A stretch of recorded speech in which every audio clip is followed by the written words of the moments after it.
So I have been no stranger to the notion that I am very, very tired of dark, gritty Batman. This movie did not change my mind.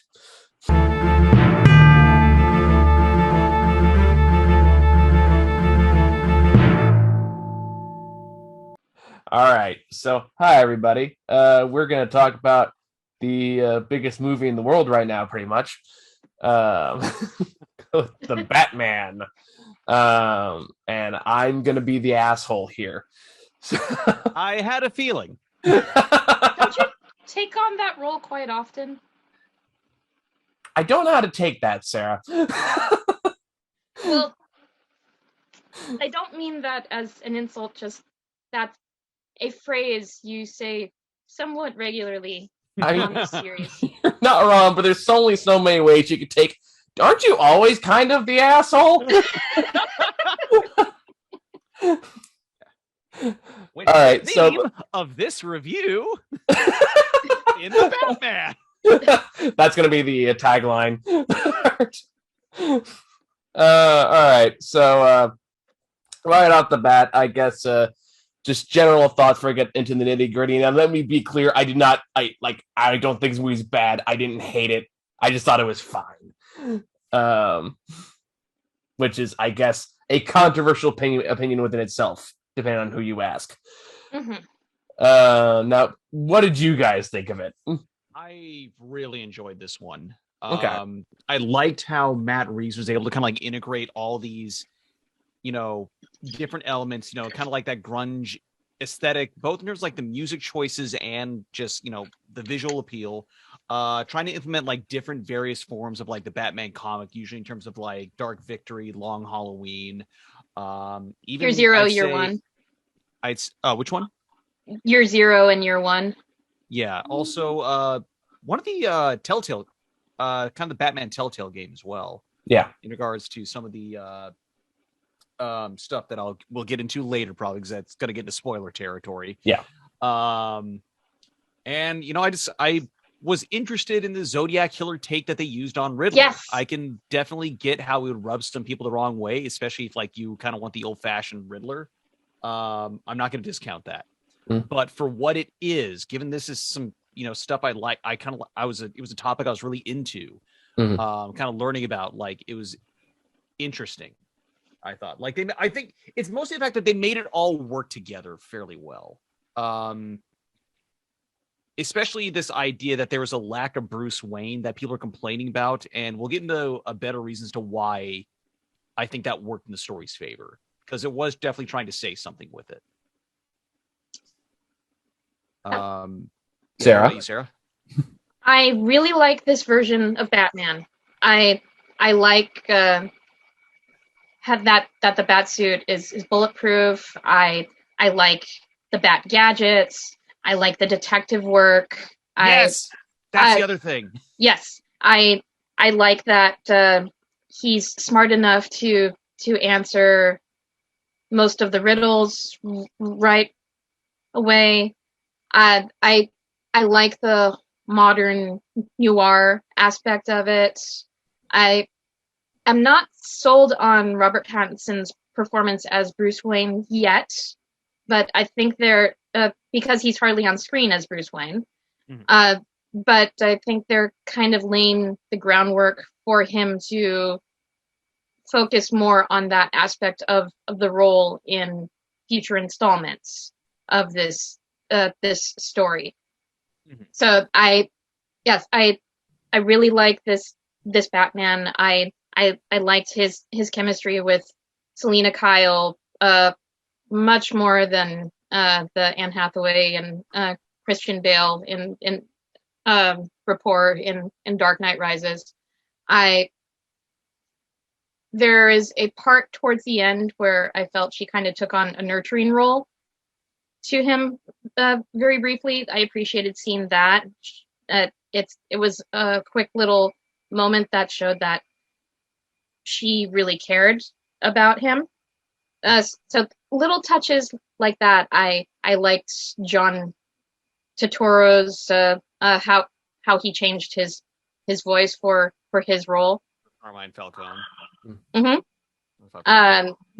I also appreciated the nods to the Zodiac with the ciphers and the kind of laying a trail for this plan. There was a lot about this that I really enjoyed. I liked this more than I was expecting to, and I do like this version of Batman. I'm not going to say this is a perfect film, but for a 3-hour film, it did a pretty good job, I thought. Okay, so here's why you're both wrong. No, I'm kidding.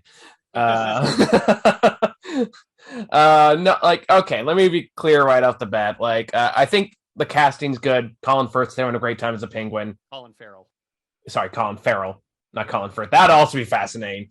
That would be. For a very Also, good reason. I think he'd probably make a better Alfred at this point. You probably would, but still, I would still be curious to see. He'd But- be more animated series style Penguin, I would imagine. Yeah, probably. That'd make more sense. But yeah, love Colin Farrell as the Penguin. I think the Catwoman in this is perfect. Yes, I Zoe think Kravitz. Zoe Is Kravitz. excellent casting. is like easily like the best live action Catwoman, bar none. Like I'm even like Michelle Pfeiffer, like God bless her. But yeah, I like this one. I like the version better. Michelle Pfeiffer's my favorite, but I would put Zoe Kravitz at a close second, personally. Sure, fair enough. Personal preference. Like I'm never not gonna like Paul Dano. Whatever he does, I'm always gonna enjoy him in it because he always puts his heart and soul to everything. I think where this movie kind of rubs me, I don't want to say rubs me the wrong way, where I just had really hard time maintaining interest in this, is the fact I do like the movie focus more on Batman's detective side. I found the relentlessly emo take on Batman and Bruce Wayne in general was just a little over the top and unintentionally cheesy, and I just had a really hard time getting into it. The only time I got really emotionally invested in anything was when he was talking to other characters who had more personality going on. And I know the obvious criticism that's like, well, Batman's always mopey, he's always broody, yada yada yada, but there's a line where it just gets a little too in the other direction. And it just unrelenting monotone one note. And that's not Robert Pattinson saying he's given a bad performance. It just this interpretation didn't really work for me. I think that like honest trailer put it best, whereas like he's so good, he puts himself so much into Batman, he forgot to play Bruce Wayne. But that I concede because, like I said, I'm not sold on him as Bruce. And Grant, before you get into what you're going to say, because I know what you're going to say, yes, I understand that's the point. That is a deliberate. I recognize that's what they're doing. I don't think it's good. But like, so like, and especially like right at the beginning of the movie, this is not much of a spoiler. When the first lines he has is Bruce Wayne, which shut up, Alfred, you're not my dad. When you like, that's one of your opening lines. Like, okay, take it down a little bit because it is so relentlessly emo. I'm not saying I need to smile or crack jokes or anything like that, but like Michael Keaton had a good balance. Like Christian Bale had a good balance. Even Ben Affleck had a good balance, but this one just kind of just in that flat. I think the way I described it on Twitter was like it feels kind of like someone put The Dark Knight and put it through like an early 2000s grunge filter. Because he looks like somebody who like goes down the street and listens to like Boulevard of Broken Dreams on repeat. Yeah, I can agree with that. Yes, I like, can see that.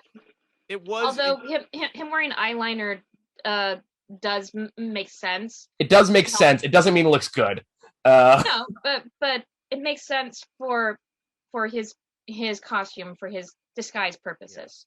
And like more often than not, without going too much into spoilers, and we'll get to spoilers. And again, I recognize this is part of the point. Batman's not a very good detective here. Honestly, he kind of sucks at it. He's not a very good detective. Which say way better than Batfleck was, though. But the point wasn't to make him a detective. This one is trying to make him a detective, and he sucks at it. Either Alfred figures out most of the shit, he solves a couple riddles here and there, the rest he just kind of stumbles on. And it mostly done by pure dumb luck, and he fails at everything. And again, I recognize that's part of the point. I get what they're going for. I understand it. I'll talk more when we get into spoilers. But God damn it, it'd make it really hard to maintain my attention, especially when they kept bringing up and dropping plot points left and right. when we spent a good chunk of the second act on basically what turns out to be a wild goose chase that we completely forget the main plot's happening until it's like, oh yeah, this is still happening. I think someone else put it best, where it feels like somebody made a six episode miniseries and crammed it into one movie. Mm-hmm. Like just how frequently like plot lines are brought up and then dropped almost immediately after, or like quickly resolved. And then it kind of drops. I feel like it kind of drops the point of what it would want it to do with the ending, which I can't really go too much into spoilers without. I can't really go too much into like giving spoilers. But this is one of those cases like I get what it's going for. I'm not saying it's bad. The acting's the casting's all good all around. The acting's good all around. But I just had such a hard time maintaining attention, especially when this did not need to be 3 hours long. You could have easily cut 30 minutes out of this bare minimum. Especially when you have shots that go on just a little too long and then just got a laugh out of me. The biggest one I can think of is right after the big car chase. These are the spoilers in the trailer. We have the big I know which one you're talking about. You know what I'm talking about, because I had to stop myself from laughing uproariously when this happened. Because you see the shots in the trailer, and it's a cool shot with like the car flips upside down and Batman's slowly walking towards the car. And you think like if it ended right there, that's a great shot. That's a cool shot. Like, okay, cool. But then it keeps going. And then it cuts down to just like Batman just awkwardly bending over to look in the car window. And it just lingers there for a solid 2 minutes. And in my head, I just hear, "Hello, I'm the Batman." Thankfully, it didn't quite go on that long. It felt long. But I can understand that. Yeah. Like, there was no reason we needed to see that little bit there to make it just cartoonishly silly. Which is fair. I will say, though, in regards to the detective stuff, like, one, I could see why he would drop the ball on certain things, but for the most part, I felt like he did a fairly solid job. Because, like, even the things where you mentioned, like, Alfred solving things, then there was stuff where, like, Batman would solve stuff on top of it. Like, for example, the first cipher that we see, where it's like he's trying to, like, decode some stuff. It's like, well, you're too busy focusing on the stuff like that you're seeing. You're not looking at the stuff that you're not seeing. And they do kind of like the reverse. Like, really focus on the stuff that like wasn't solved or something like that. Then you get like that secondary message in there that's kind of used to determine, like, find where that other clue is with the thumb drive. Sure, but like this is like slight spoilers. I got to push back on that a little bit because let's keep in mind at least like an hour of this movie exists because Batman didn't know Spanish.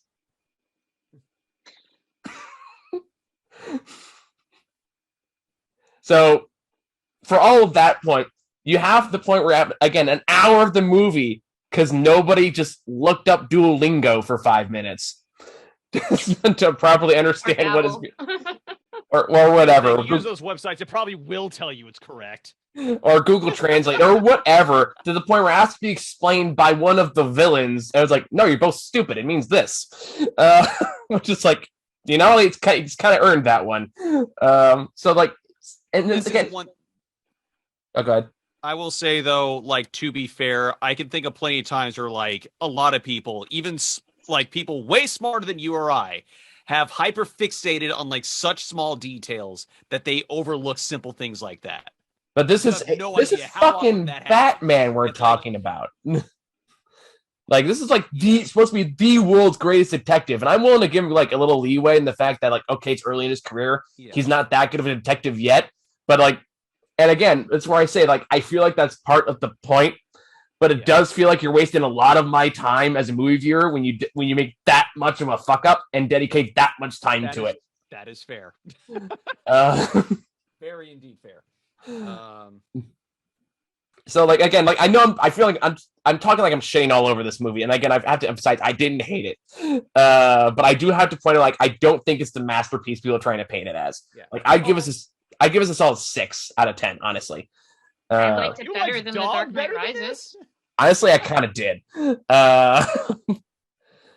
Because again, like, there was a lot, again, so much as long segments that just go on and on and on, and I just don't really care.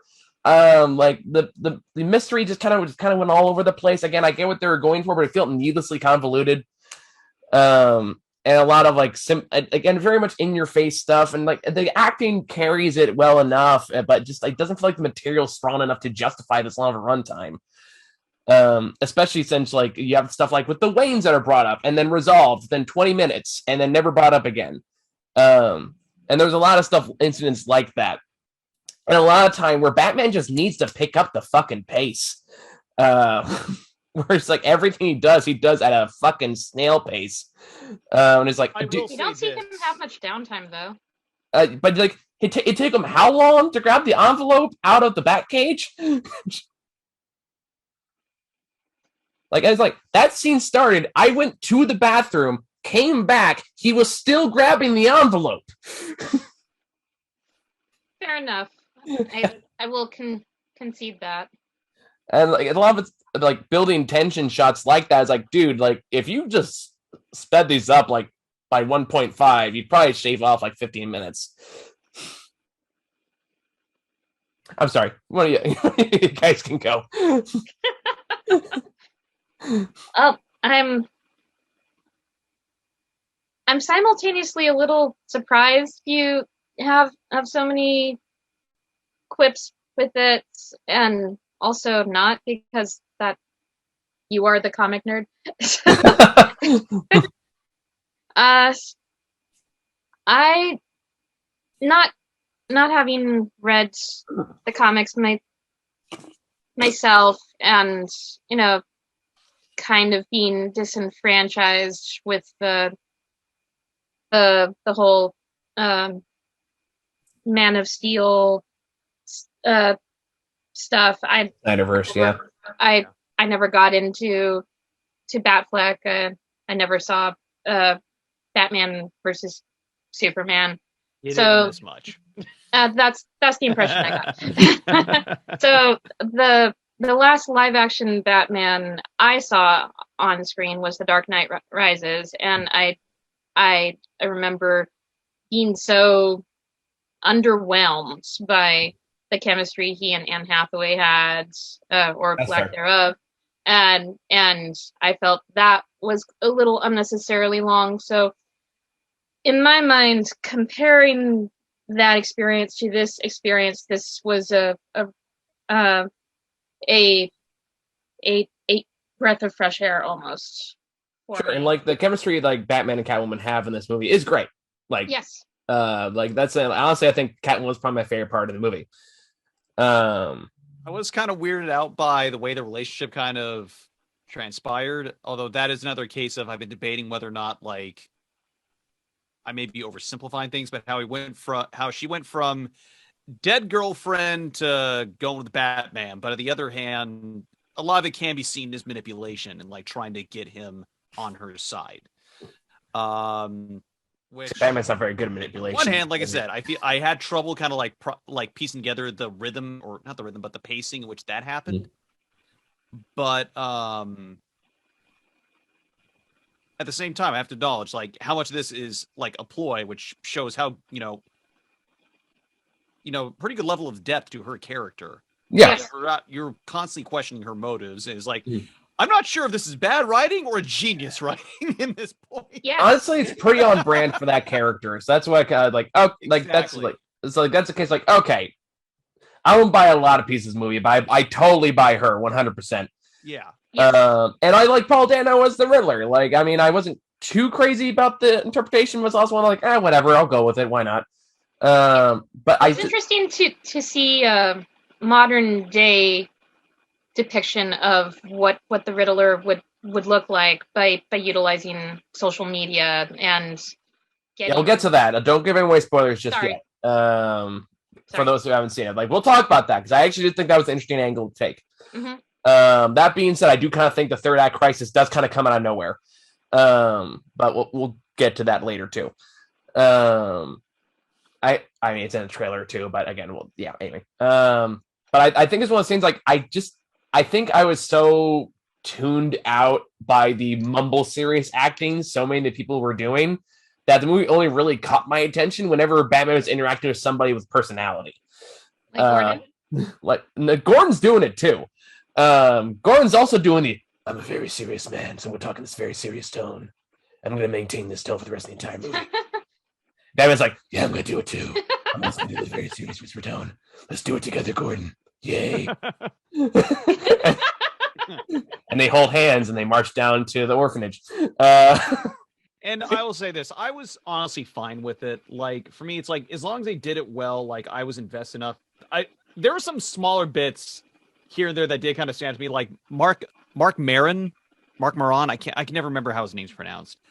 He's like the salt and pepper gray-haired cop with the mustache. Yeah, the one who kind of talks like this. Yeah, I didn't know it was Mark Maron. Oh, it looked like him. I don't think it is. Mark Maron has a very distinguished voice. I feel like I'd recognize it was him. Yeah, I was like, but I know what you're talking about. That guy was also very hard to take seriously. Yeah, I was like, now I remember, he was doing the freaking Marlon Brando voice. That was why it felt so weird. It's like, look, you think you're gonna work with this guy? What's wrong with you? What's up? Yeah, what are you thinking? Yeah, something like that. So again, it's one of those things, and that's the kind of tricky thing of trying to do a grounded Batman, which is like, the more grounded you try to make it, the sillier some of the more fantastical stuff about Batman seems in comparison. So when you have people doing like the police chief doing, like, so when something really kind of silly happens, it stands out all the more. Like the police chief, for example, or even like some of the stuff with John Turturro's character and stuff like that. If it's more fantastical Batman, you can just kind of forget about that because, like, okay, that's just acceptable in this world. It's kind of like how you accept that penguins can just wear rockets on their backs in Batman Forever. And stuff like that, where it's like, yeah, I mean, okay, sure, that might as well happen in this world. But the more grounded you try to make those things, the more those little things kind of stand out more. Like, kind of like just how Batman in the beginning of the movie just beats the fuck out of just a random thugs and then just kind of lets them go. It's kind of like, oh, okay, fear the night. Woohoo. Okay. Well, to be fair, that's not off brand from basically. It's like, I beat the shit out of you. Now go spread fear to the others. Let them know that I exist. But you know what he does? He still, like, ties up the rest of them.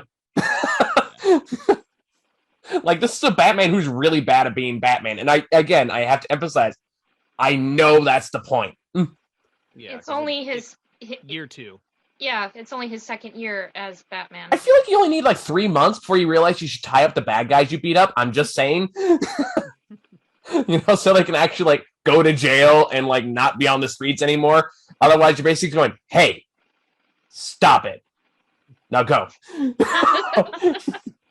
So it's like, it's not a very good Batman. And again, like, I have to emphasize, that's clearly the point of this movie, is the fact that it's supposed to be Batman isn't very good at being Batman. It's supposed to be that Batman's probably a bad thing overall. Yeah, he's using this as an excuse to like vent out his anger pretty much. It's kind of it's oddly enough back to Dark Knight Rises. That's kind of the point that this movie's going for. That idea that it's like he sees this as a coping mechanism. Sure. I feel like overall this movie technically did that better, seeing how fucking brutal and unfortunately laser focused he gets to the point where he hyper fixates on things. I would argue it's actually more akin to The Dark Knight, which is a superior film to this. Because I do agree. I still like The Dark Knight more. Mostly because The Dark Knight like, oddly enough, like, and that goes another, granted, this one's more nitpicky. I acknowledge that going into this complaint. Which is like, say what you will about like Christian Bale's Batman, but when Batman was on screen, he was always moving. Always constantly trying to get like the upper hand in whatever situation he was in. It is very jarring in hindsight to just watch Robert Pattinson just casually sashay into multiple scenes in the full Batman suit and knock on the front door and go, is the Penguin home? And just stuff like that. And that also gets better as the movie goes on. But it just I did find it interesting that he went to the club as Batman and then later he went to the club as Bruce Wayne. Which, like, yeah, I get the juxtaposition. I get what they're going for there. Sure. Yeah, makes sense. I understand what they're doing and why they're doing it. It's more I think the execution isn't quite as elevation as people are trying to perceive it as. Which is fair. It's like I will say it's kind of weird, but I did kind of like almost these weird noir like just old like some of these old school movies kind of remind me of like I don't know what it was about this. I got very strong Kiss Me Deadly vibes, for example, kind of like mixed in with the David Fincher and Seven, Yes, for example. very strong Zodiac vibes. So I think we're kind of running out of things to say without going to spoilers. So you guys want to go into spoilers? Yeah, Yes, sure. because I think we have a little bit of a time limit on this. Well, worst case, we just make a new room and I add the videos together, so it's not like it's nothing we haven't done before. Okay. Yeah, overall, I thought it was fine. Overall, I thought it was better than just fine. Yeah. Fair enough. I thought it was really good. Like I said, there are some flaws I will acknowledge, but overall, like I really enjoyed this. I enjoyed, seeing like where it feels like the flawed Batman is more very intentional versus like an oversight of bad or not well thought out writing, i.e., as we mentioned it, Batman versus Superman. Yeah. Like as much whatever gripe I have against this, it's like does not hold a candle to how bad BVS is. So yeah. And like I said, I really enjoy this thematic element of seeing,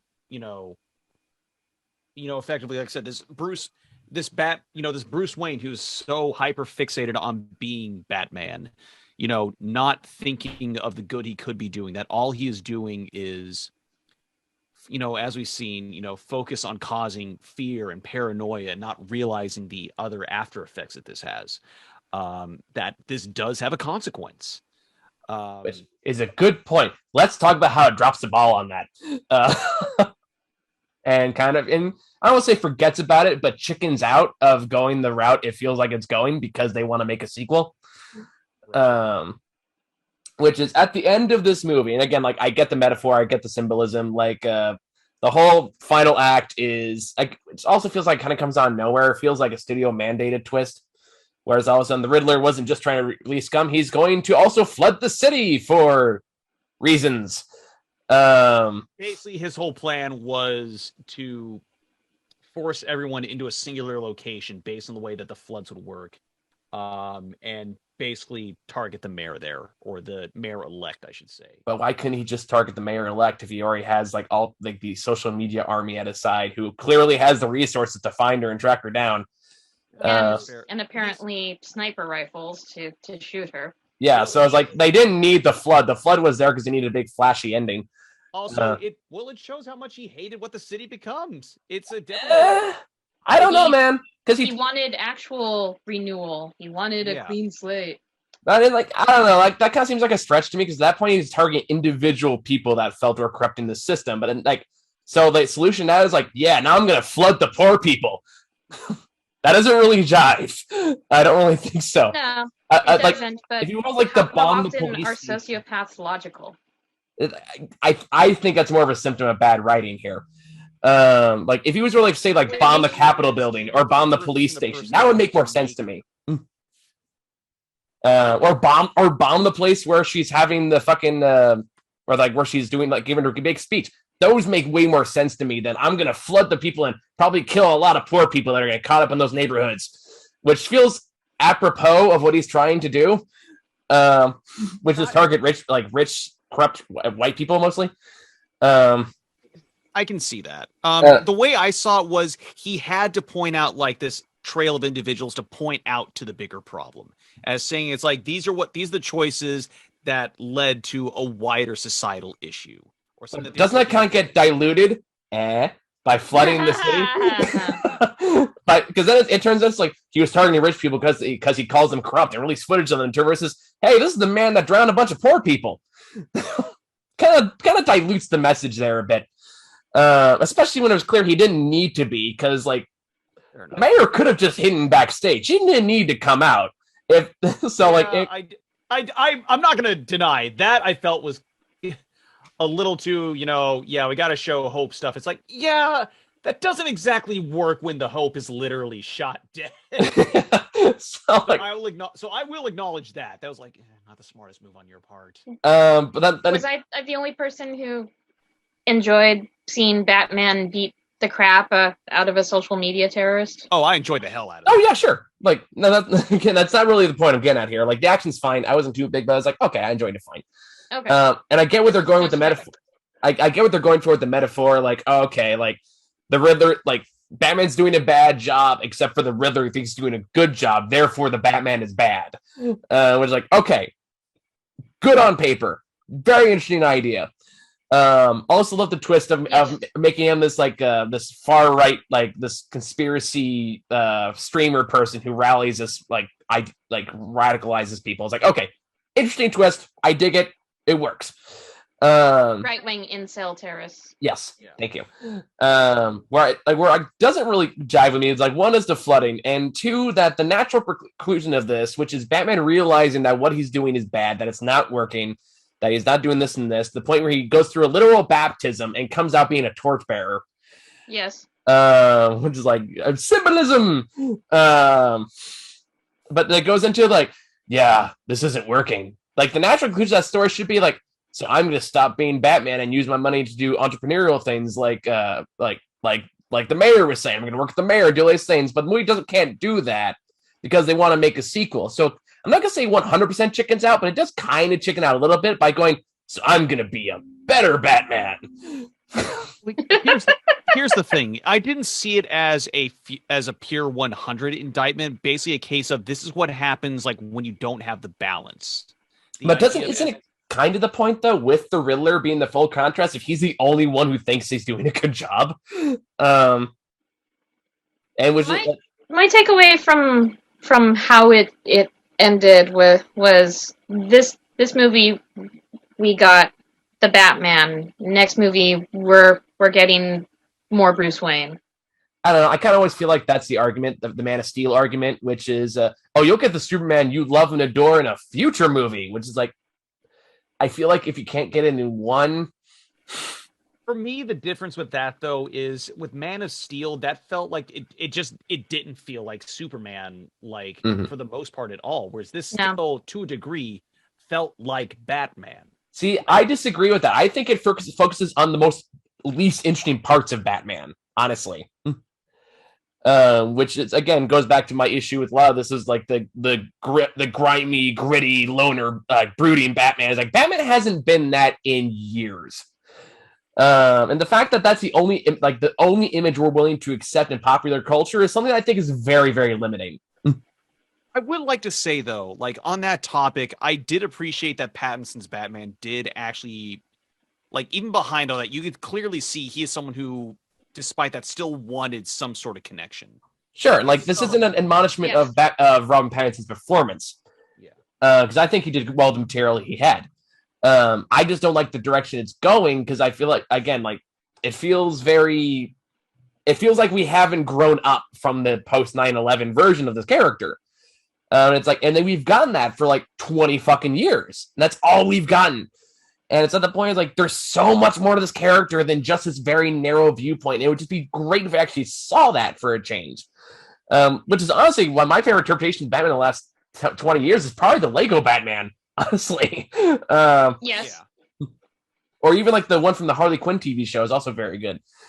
I still need to watch that. Which is like it's one that has a bit more self-awareness and like I don't want to say like it has to be like Adam West goofy cartoonish kind of thing, but at the same time it doesn't need to be this. Are we really not past this? I don't know.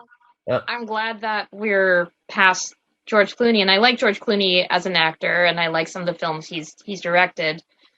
I'm glad that we're not Batman and Robin levels of ridiculousness. Yes, but there is a middle ground you can reach. It doesn't have to be one or the other. I agree, and I understand the point you're making. I would also welcome a middle ground, but with what we have in this instance, I enjoyed this slice of Batman that we got. I enjoyed it more than at least the last two live action Batman interpretations that have made it into the popular consciousness. I'm kind of saying the same thing I said with the first Suicide Squad. Grant, you and I were talking back when we did that one years ago, which is like, no, we should demand better rather than just taking the little cheap shits we get. And to be fair, I was right because Suicide Squad came out last year and it was fucking great. Last year. Last year. What did I say? Yeah. Anyway. Yeah, But again, this isn't necessarily bad. It's just like I wanted it to be better, and it isn't. Again, from my opinion, I should say. It sounds like you had higher expectations that weren't met. I think it's more just it goes along so many routes that I've seen done to death in so many other versions of this character that it's just redundant and boring. that's fair. And like I'm sick to death of brooding loner Batman. And I'm sick to death of, this has to be gritty and realistic. I think my favorite tweet about this is like, when did we decide that playing a vampire is passe, but being a man dressed as a bat is auteur? Okay. It's like Batman, like it's like I'm not saying I need like Adam West. I'm not saying I need George Clooney, but like I want someone who can fight clay monsters and people that are just really chilly. I feel like I'm not asking much there. This is a character that recently in the comics where he pulls out a battery. To be fair, I feel like we are going to get in the main continuity. But of course, Maybe. I don't know. Because at this point, like Warner Brothers has shown a great reluctance to do anything except that interpretation. And now they're mostly relying on nostalgia with the Michael Keaton and Batgirl. Okay. We got like 2 minutes left. Yeah, so let's take a brief break, and we'll come back to this in a second. So we were back, guys. Yeah. And we're back. Where were we? We're bitching about something. I was bitching about something. One thing I do want to bring up compared to the Batmans that I actually like, for once, he doesn't kill someone. Fair. Yes. Like, I know Yes. this has been a big contention because, like, through every freaking live action Batman, there's been either some kind of thing where he's either killed him inadvertently or less than inadvertently.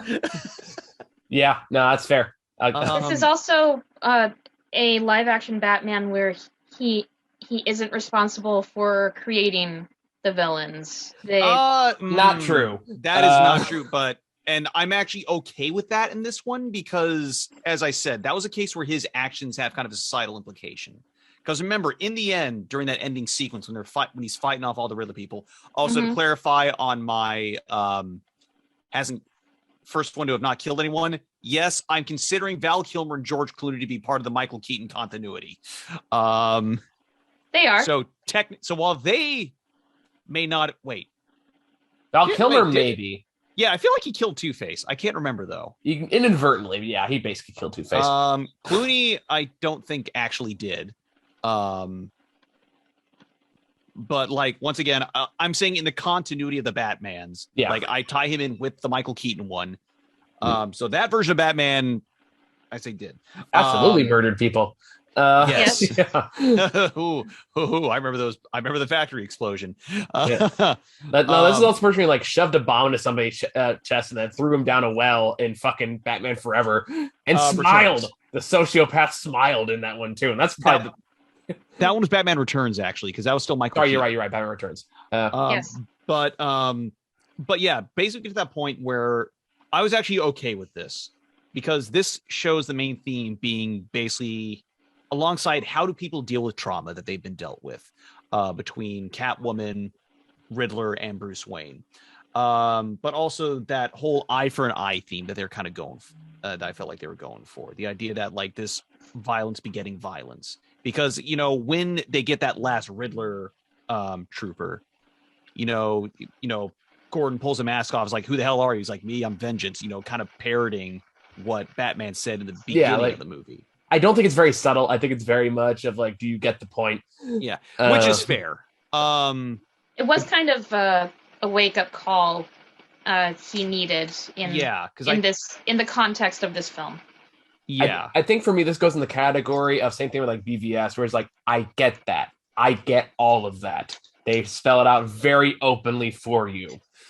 There's not a whole lot to miss, and it's on paper. It sounds good, and I like the ideas around it. The execution just had a hard time maintaining interest for me, and I feel like revels in the parts of Batman that I find just the most boring aspects. Which is fair. Other thing I will say though, I do like the fact that Bruce Wayne is constantly, or Batman's constantly called out for being the rich boy. Sure, Yes. and I like that too. I thought that was a good touch. Like, and straight up calls for white privilege. I'm down for that. Cool. Yes, I appreciated that Catwoman, played by an African American actor, called out the whole white privilege problem in the upper echelon of Gotham society. Yeah. Basically his narrow worldview in terms of like why he viewed things the way he did. And like she just calls out, it's like, it is very clear you grew up rich.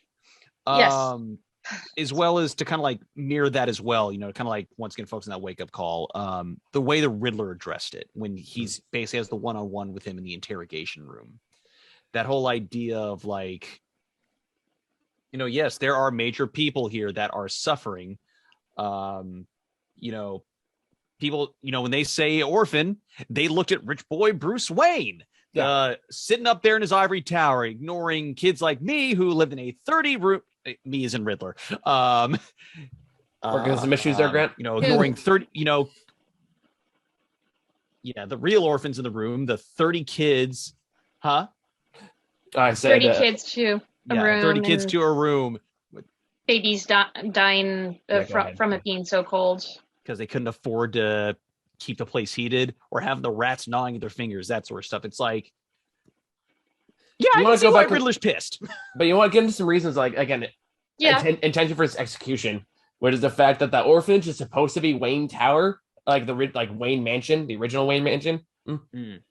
But you would have no way of knowing that based on how the movie presents it. Yeah, I didn't get that vibe at all. I only found out after the fact, but it's also one of the cases like that would have been an interesting little detail thrown there, but you have no way to know that unless you read the novelization or something like that. And again, I feel like that's where it goes into like, okay, it has cool ideas, but then it just kind of drops them left and right. Like again, the most egregious example of this is the Thomas and Martha Wayne subplot, which, as you point out, is loosely based on the Telltale game interpretation, where Thomas Wayne was legitimately just a bastard who just locked people away who he didn't like, who threatened him. And this one, they try to kind of both threatened ways. His wife. No. In the Telltale games, Thomas Wayne is legitimately a monster. Yeah, he's like he's basically corrupt and like works with Carmine Falcone. Which, spoiler, you know, it turns out, he did here as well. But this one tries it kind of both ways, though, where it wants to have that story, but also not have Thomas Wayne be a bad man. And I don't know how well that works. That one's more up to interpretation. It did kind of chicken out a little bit because Robert Pattinson's Batman has a crisis of conscience of facing an unknown reality about his parents and having to kind of deal with it as Batman on the fly, and he doesn't necessarily process it very well because that I can't speak for either of you or anybody watching, but when I realized each of my parents were flawed human beings, it took me a while to wrap my head around. Well, that's sorry, good. So him trying to do that rather quickly about and process this previously unknown, possibly questionable information about his father. I do feel like that plot point was kind of rushed, although I will say I did appreciate seeing something else about the Waynes other than them dying, basically. I mean, like, that's pretty much what I'm talking about too, though. Is the idea that it's the fact that, like, okay, cool, interesting enough concept. They kind of chicken on the execution a little bit, but it's resolved in like 10 minutes. Where they bring this up, he has a conversation with John Turturro, he has a conversation with Alfred, and that's it. It's never brought up again. So it does kind of feel like, okay, well, it's 20, 30 minutes of this runtime that didn't really need to be here. if you weren't gonna like follow to some kind of logical conclusion. Because even the Telltale Batman game, that thread becomes the reoccurring thread through that entire season. Is him dealing with that thing. It's not sometimes 20 minutes. And there's a lot of instances in this movie like that where things are kind of brought up and resolved, and you're not really allowed to actually process or deal with it, which is why like the comparison to like being like a miniseries makes sense. Yes. Because like it makes sense to bring that up in a miniseries if you can wrap that up in a short period of time. It less so if you're trying to binge it all at once, and all of a sudden the plot holes become a lot more apparent. If that makes sense. No, it does. That makes sense. It does. Or like even like Catwoman being Falcone's daughter, and those kind of other things also kind of like brought up and wrapped up within a relatively short period of time. Although that one went on a little bit longer. Yeah, that was more like subtly hinted to be like kind of to begin with. Yeah, because that didn't really end till near like the end. Because like I'd say that kind of ended like around the beginning of the third act. Well, that wrapped up around the time when the mid-season finale happened, and we had me remember like, oh yeah, Riddler's still in this. Yes. Because honestly, I kind of forgot about him for a good chunk of time there until Falcone got sniped. I was like, oh yeah, we still have the main plot to worry about. And that's kind of what I'm talking about is this fact that it doesn't feel like all the pieces are there. It just doesn't come together in a way that I find narratively satisfying. Or even probably the way Matt Reeves wanted to end this, because I still strongly feel like this was meant to end with him hanging up the cowl, which would make sense. Like kind of like how Joker, say what you will about it, was meant to be kind of a one-off thing. It feels like this could have easily worked as a one-off as well. But then it kind of like, no, we want to make sequels out of this, and we want to franchise the fuck out of it. Yeah, so Batman's still got Batman. Agree with that. Like, I will definitely agree with you there that like I do kind of wish it was more singular. Because this movie ended with Batman going, being Batman is clearly not working. I'm making things worse. I'm inspiring the wrong people. Clearly, this isn't working. So I'm going to stop being Batman. I'm going to be Bruce Wayne. I'm going to work on philanthropy like my father, like my parents did. And that's how I'm going to help the city. That would feel like the logical ending to the story they were making. But because they want to do a sequel, because they know it's going to make all the money, which it is. They made something like 134 million already. It's which I will say this leads to another like on that sequel baiting thing complaint that I have. Yes, I do have to talk about that too, because like everything I've mentioned, I'm annoyed by. I didn't outright hate it, but I was annoyed by it, except this part, which I fucking hated. That was. I will say it's like it felt like on that topic of repeating the same thing that we get in every Batman story. This one I will fucking agree with. Yeah, so the ending Stainer, Sarah, you may not know this. The person that Riddler is talking about in the very end is the Joker. They confirmed this. I kind of got that vibe. That was my suspicion when I was in my theater watching it. Especially, I felt like him saying, "Oh, being a clown isn't so bad." I thought, oh, okay, that's the Joker. It's very heavily implied. It's more like I googled it afterwards because like, oh, please tell me that's not who I think it is, and I googled it and the director confirmed it, and I was like, oh, son of a bitch.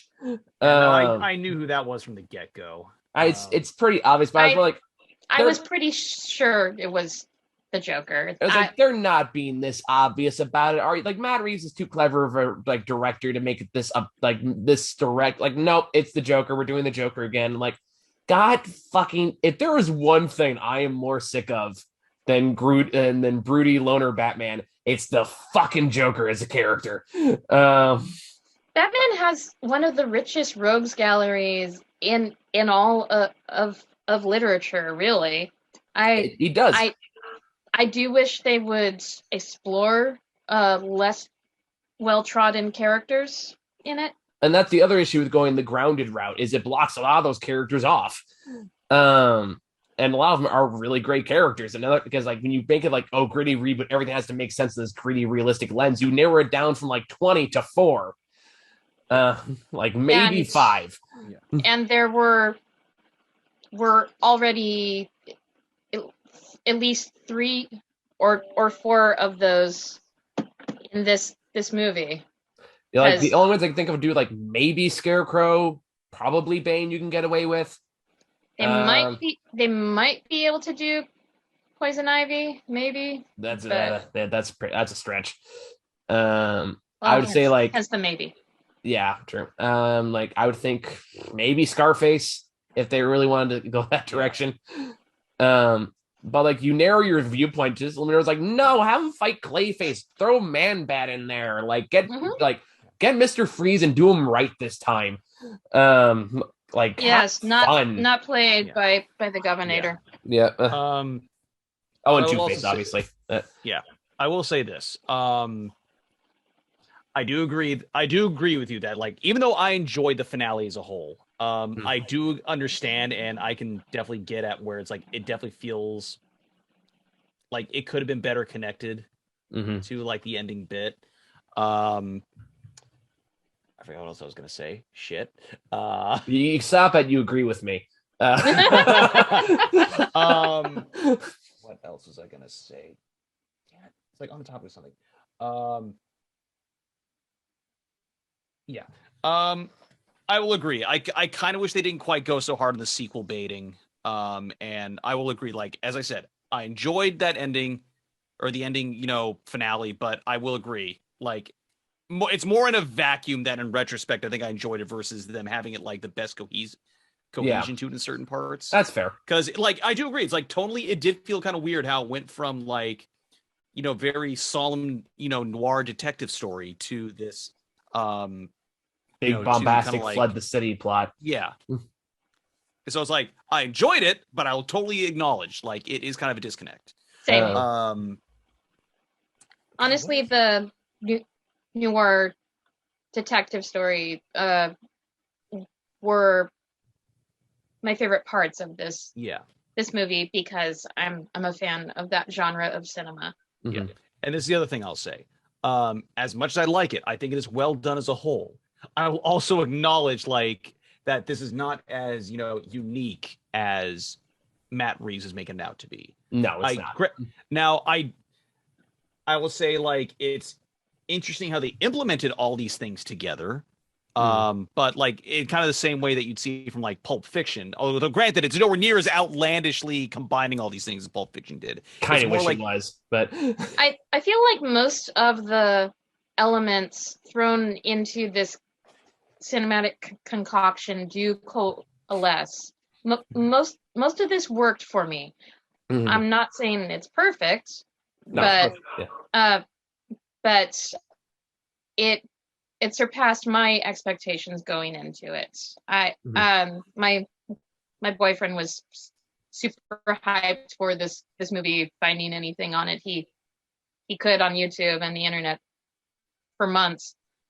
As I wasn't quite as overhyped for it as he was, but I kind of tempered my expectations, and I went in and I watched it, and I found it riveting and intriguing, and as a film overall, I enjoyed it. Sure. I do recognize that it has its transitional flaws and its sequel bait and its tonal shifts that may or may not always work. But there is a lot to like about this movie. Sure. And the thing about this is also in case, like, I'm not going to fault anyone for liking this or anything. It's like, it's not a how dare you kind of thing. Like, there's nothing like, this isn't like BVS where I have to do like, can Batman not murder people? As an argument. Or stuff like that is more like, okay, like if you get it, if you like it, I understand. Yeah. I get it. Sure. It just didn't do it for me. Yeah. I do want to say I also saw this in Dolby Cinema. So did I. So I really loved the sound design. I love the score. I love the cinematography. Yes. The score is fantastic. I also liked the use of a deeper cut from Nirvana's music catalog. I also liked the lighting and, like you said, Grant, the cinematography. There's a lot of talent and hard work and artistry that is put into this film. I will say one thing that did kind of annoy me about the score, though, is it is like a great score that like it fits the mood, but it's kind of like how It's a little the issue I had bombastic with at times. there's gonna be an issue. Yeah, it used its motif a lot. Yes. Like there's a certain musical bit that they use, kind of the same way that like you'd hear the Transformers movies use that like Linkin Park song over and over again throughout the movie. And Thankfully, this was a more interesting composition. Yeah, so I didn't mind it as much, but it's still it was more orchestral. Yeah. It still stood out every time I was hearing that same, kind of bit over and over again. It's like they're like, this is so important. This yeah. Where it's borrowing from that Nirvana song that we mentioned. The Way It Was, I think was what it's called. It's called Underneath the Bridge. There we go. Man, I was way off. But yeah, I think I was talking to Muhan about this too, and we were just talking about like one thing we kind of agreed is like I just want less of broody mopey Batman. I want more just deadpan dad joke Batman, which is totally a thing in the comics, especially now. The dude has like 5 kids, and like because I started like this. Every time it's like but like you can't take Batman seriously in the other way, and I was like bitch, and I just pull up this like comic panel where it just has Batman pulling out a battery from his utility belt and says, I call this a battery. To which Harley Quinn says, no, you fucking don't. This is word for word what it says. God. And I was kind of like, that's what I'm talking about. It's like, there's so many other ways you can do this character. And I'm just, again, like, this one just feels so boring to me at this point. And I just can't, and like, unlike the Nolan movies, which had a good understanding of the Bruce Wayne Batman dynamic, say what you will about Christian Bale's Batman, it understood how each piece of it played out, and this one feels like it wants to lean too hard into one and not the other. Yes, that I acknowledge, because like I said towards the top, my primary takeaway is I like this Batman performance, but I'm not sold on the Bruce Wayne performance yet. Yeah. And it's not like he doesn't know this part yet. Like that's not true. Like even in the comics, Batman always knew this is part of it. But once again, this thing is kind of operating in a vacuum, though, in terms of it's separate from the comics, and like it, this is the story you need to tell, and within the confines that story it's trying to tell, I was fine with it. I understand that, but I just don't think it's a good take. Yeah, which is also fair. I'm just saying that like this is why I was okay with it. Like even the fucking Wayne Tower like house he lives in has this very like this absurdly overly gothic thing that you think that Tim Burton would even tell him to tone it down a bit. And I was kind of like, okay, guys, like I get what you're going for. It's a little in your face, especially when they're good stretches of time where again, like Robert Pattinson has those big mascara lines around there, and I get why it's there. But it's also kind of like I keep having to expect like Nickelback to start playing in the background. I think the other reason why that doesn't bug me either is because I remember, like, even though it wasn't quite as pronounced, I still remember Bale did this. Both Bale, I think Bale and Affleck did that as well, where they had like the grease paint around the eyes to. They did, but like the difference is they took it off when they took the cowl off. Yeah. And I get they're going for grounded and real, but it's more like if Batman's in the cave by himself, is he really just going to keep that on the entire time? But again, it also goes back to that it has to be real, it has to be gritty, yada yada yada. And I was like, I don't know, I'm just sick of that, and that's fair. I think I will also say this though. I did appreciate Pattinson actually had a good bat voice that didn't go too. It wasn't too gravelly. Yeah, like it was enough where it covered things up. It was distinct, but it didn't feel over the top. Which I just wish he didn't do it for the entire movie. Well, he's Batman for the entire movie. So yeah, I know, but that's also part of the problem. So I think it all boils down to like whether or not you enjoy this movie is going to depend on your take. Like if you enjoy, like I said, that idea, kind of like what I said, where I like this idea of this is, a Batman who's too hyper fixated to be Bruce Wayne, and him slowly coming to terms with that. I think overall you'll enjoy it. That said, like if you're not into that, you want to see the balance, which is understandable, as you said. In general, generally speaking, that is part of Batman, is having the Bruce Wayne counterpart.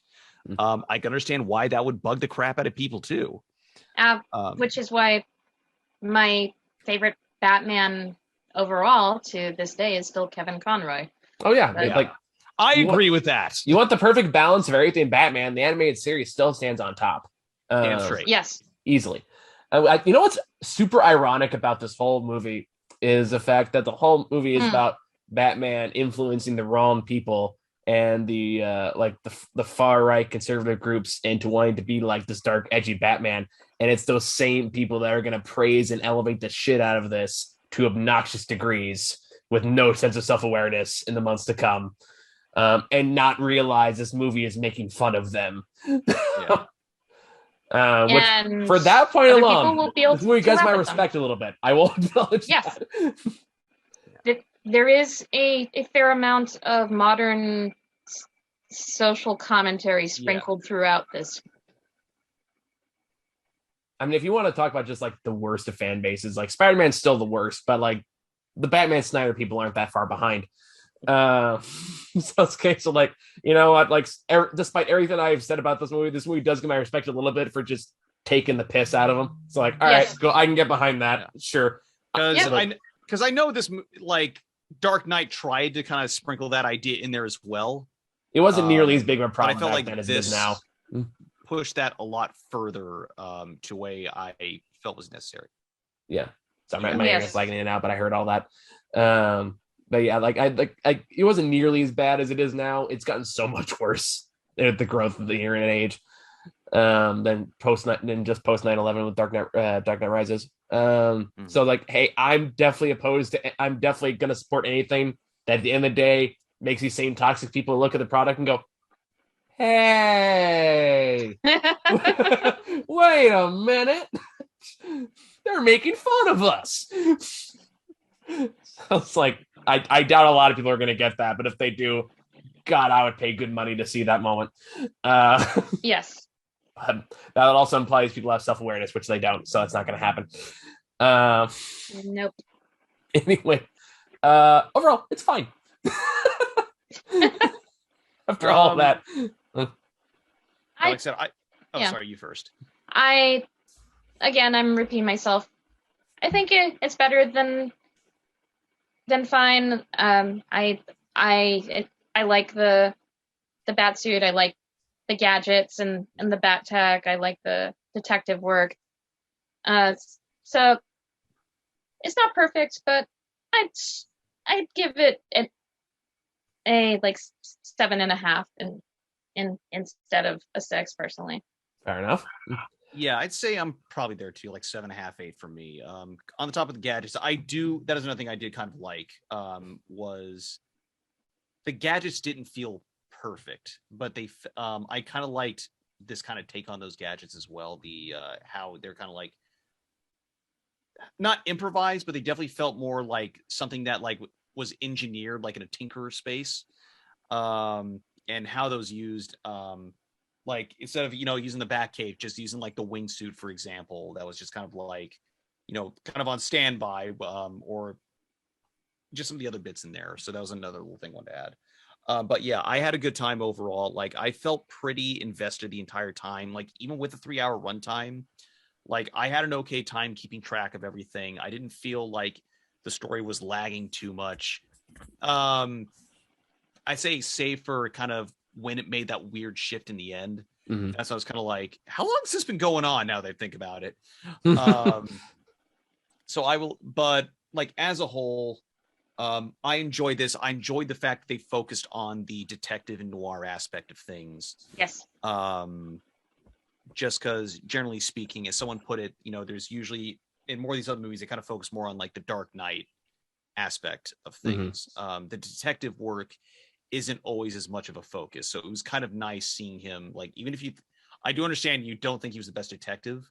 He's not. But yeah. I appreciate that it was the case of they're showing him like focusing more on using the brain power than just like beating the shit out of people entirely. Whether or not that's a debatable point, but I get what you're saying. Yeah. Whether or not they succeeded is debatable. but I appreciated that they decided to kind of take that direction compared to the other Sure. shows. Yeah, that's fair. I think I don't know if you guys have seen this going around the internet lately, but you guys know Watchmen, right? Yeah. I saw the movie. I haven't seen the series. Same here. That's okay. This is not the book. So if you watch the movie, you get the general gist. But someone put the parts where Dr. Manhattan is reminiscing on his life on Mars, and just replace one of the bubbles with, "It is 1989. I'm 8 years old. I'm watching a darker, grittier Batman movie. That's 2005. I'm 24 years old. I'm watching a darker, grittier Batman movie. It is 2022. I'm 40 years old. I am watching a darker, grittier Batman movie." Oh shit! And when you frame it like that's my timeline as well. Oh crap!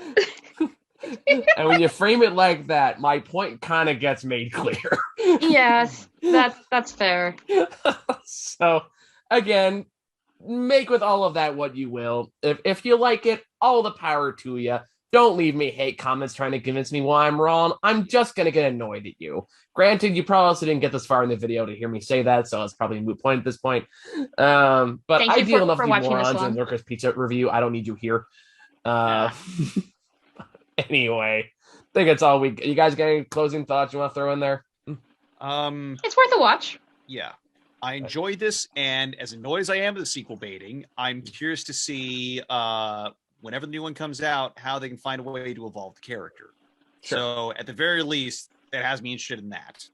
Like I said, I had a good time. I did too. Oh. Yeah, I think that's kind of it. I know when I got home from watching this, I watched the first Adam West cartoon one on HBO, and I had a good time with that. So either way. Didn't I give you the Blu-rays for those? You gave me the Blu-rays for the sequel, I think. No, I gave you both of them. Then I clearly just need to find it. Yeah. Anyway, so I think it's all we got. Thank you for joining us to ride. Again, make up your own mind about it. I respect it either way. Just don't try to convince me why I'm wrong. That's all I ask. In the meantime, thank you guys for watching. See y'all later. Yeah.